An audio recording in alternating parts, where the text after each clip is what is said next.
नाम एजाज अहमद रातर है। मैं सोशल पॉलिटिकल एक्टिविस्ट हूँ।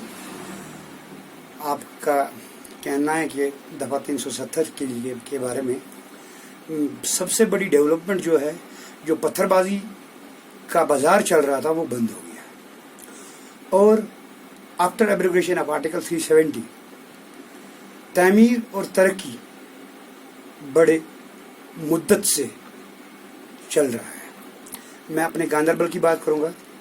आपको खुद भी पता होगा कोने कोने में मैगडमाइजेशन हो रही है। जहां पर लोगों को पता नहीं था मैगडम क्या है, आज वहां पर लोगों को पता है कि मैगडमाइजेशन क्या है। भेदभाव खत्म हो गया, डिस्क्रिमिनेशन खत्म हो गई एब्रोगेशन के बाद। अब कुछ लोग ऐसे हैं जो उसको दूसरी निगाहों से लोगों में गलत इंतशार फैलाते हैं।